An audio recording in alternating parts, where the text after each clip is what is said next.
പ്രവാസികൾ സൂക്ഷിക്കുക. നിങ്ങളൊരു NRI ആയി കഴിഞ്ഞിട്ടും നാട്ടിലെ സേവിങ്സ് അക്കൗണ്ട് മാറ്റിയിട്ടില്ലെങ്കിൽ നിങ്ങൾ വലിയ നിയമക്കുരുക്കിലേക്കാണ് നീങ്ങുന്നത്. 2 ലക്ഷം രൂപ വരെ നേരിട്ട് പിഴയായും ഓരോ ദിവസവും 5000 രൂപ വെച്ചിട്ട് പിഴയായിട്ട് നൽകേണ്ടി വന്നേക്കാം. ഇത് പറച്ചിലല്ല, പല ആളുകൾക്കും പണി കിട്ടി തുടങ്ങി. നോക്കൂ, ഇതാണ് 2026 റിപ്പോർട്ടുകൾ സൂചിപ്പിക്കുന്നത്. RBIയും ഫെമയും നിയമങ്ങൾ വളരെയധികം കർശനമാണ്.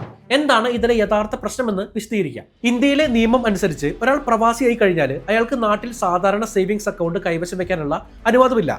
ആ അക്കൗണ്ട് നിർബന്ധമായിട്ടും NRO അക്കൗണ്ടിലേക്ക് മാറ്റണം. ഇത് ചെയ്യാതിരുന്നാൽ അത് വലിയൊരു നിയമ ലംഘനമായിട്ട് കണക്കാക്കും. പ്രധാനമായിട്ടും 3 തരത്തിലുള്ള തിരിച്ചടികളാണ് നിങ്ങൾ നേരിടുക. അക്കൗണ്ടിലുള്ള പണത്തിന്റെ 3 ഇരട്ടി 300% പിഴ ഈടാക്കാനായിട്ട് RBIക്ക് അധികാരമുണ്ട്. ഒരു ഫിക്സ്ഡ് ഫൈൻ, തുക കൃത്യമായിട്ട് കണക്കാക്കാൻ പറ്റിയിട്ടില്ലെങ്കിൽ 2 ലക്ഷം രൂപ വരെയാണ് പിഴ. ഡെയിലി ഫൈൻ, നിയമ ലംഘനം തുടരുന്ന ഓരോ ദിവസത്തിനും 5000 രൂപ വീതം അധികം നൽകണം. എന്തുകൊണ്ടാണ് ഈ ഒരു പ്രശ്നം എന്ന് വെച്ചാൽ, സാധാരണ അക്കൗണ്ടിൽ നമുക്ക് കിട്ടുന്ന പലിശയ്ക്ക് ചെറിയൊരു ടാക്സ് മാത്രമേ കൊടുക്കേണ്ടതുള്ളൂ. എന്നാൽ ഒരു NRI എന്ന നിലയ്ക്ക് നമ്മൾ കൂടുതൽ ടാക്സ് കൊടുക്കാനായിട്ട് ബാധ്യസ്ഥരാണ്. ഇത് മറച്ചു വെക്കുന്നത് തെറ്റാണ്, ഇൻകം ടാക്സ് വകുപ്പിന്റെ നടപടികൾക്ക് കാരണമാകും. അതുകൊണ്ട് പ്രവാസികളെ ഒട്ടും വൈകിക്കരുത്. ഉടൻ തന്നെ നിങ്ങളുടെ ബാങ്കുമായിട്ട് ബന്ധപ്പെട്ട് പഴയ അക്കൗണ്ട് NRO അക്കൗണ്ടിലേക്ക് മാറ്റുക. നിങ്ങളുടെ അക്കൗണ്ട് സുരക്ഷിതമാക്കിയാൽ മാത്രം പോരാ, നിങ്ങളുടെ ലൈഫും സുരക്ഷിതമാക്കണം. പ്രത്യേകിച്ച് പ്രവാസികൾ. ഗവൺമെന്റിന്റെ ഭാഗത്ത് നിന്ന് അതിന് വലിയധികം സപ്പോർട്ട് ലഭിക്കുന്നുണ്ട്. കാരണം പ്രവാസികൾക്ക് അവരുടെ കുടുംബത്തിന് നൽകാൻ പറ്റിയ ഏറ്റവും വലിയ പ്രൊട്ടക്ഷൻ NRI ടേം പ്ലാനുകൾക്ക് ഇപ്പോൾ ടാക്സ് ഇല്ല. മാത്രമല്ല, പ്രവാസികൾക്ക് വിദേശത്ത് നിന്ന് എടുക്കുന്നതിനേക്കാളും 30 മുതൽ 50% വരെ വിലക്കുറവിൽ ഇന്ത്യയിൽ നിന്ന് ഇതെടുക്കാവുന്നതാണ്. വളരെ ചെറിയ തുക, മാസം 679 രൂപ മാസം അടവിൽ 2 കോടി കവറേജ് വരെ ലഭിക്കുന്ന NRI ടേം പ്ലാനുകൾ ഇപ്പോൾ നമുക്ക് ലഭിക്കുന്നുണ്ട്.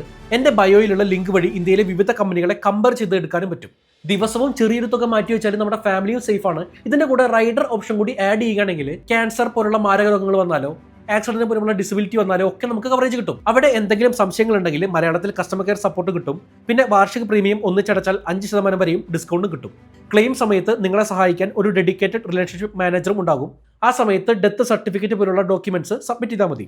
അപ്പോൾ പറഞ്ഞു വന്നത്, നിങ്ങളുടെ നാട്ടിലെ സേവിങ്സ് അക്കൗണ്ടുകൾ NRO അക്കൗണ്ടിലേക്ക് മാറ്റുക, അല്ലെങ്കിൽ അത് ക്യാൻസൽ ചെയ്യുക. ഇല്ലെങ്കിൽ വലിയ ഫൈൻ ലഭിക്കും. ഇതൊന്നും ശ്രദ്ധിക്കാതെ പൈസ കളയുന്നതിന് പകരം നമ്മുടെ ഫാമിലിയെ പ്രൊട്ടക്ട് ചെയ്യാനായിട്ട് ബുദ്ധിപരമായിട്ട് ഒരു NRI ടേം പ്ലാൻ ഒരു പ്രവാസി എന്ന നിലയിൽ എന്തായാലും എടുത്തു വെക്കുക. പ്രവാസികൾക്ക് ഉപകാരപ്രദമായിട്ടുള്ള വീഡിയോ ആണ്. നിങ്ങളുടെ പ്രവാസി സുഹൃത്തുക്കൾക്ക് എന്തായാലും ഈ വീഡിയോ ഒന്ന് ഷെയർ ചെയ്ത് കൊടുക്കുക. അങ്ങനെ എല്ലാവർക്കും എളുപ്പത്തിൽ കിട്ടുന്ന ഒന്നല്ല ടൈം ഇൻഷുറൻസ്. ബയോയിലുള്ള ലിങ്കിൽ പോയാൽ നിങ്ങൾക്ക് ടൈം ഇൻഷുറൻസ് കിട്ടുമോ എന്ന് ചെക്ക് ചെയ്യാം.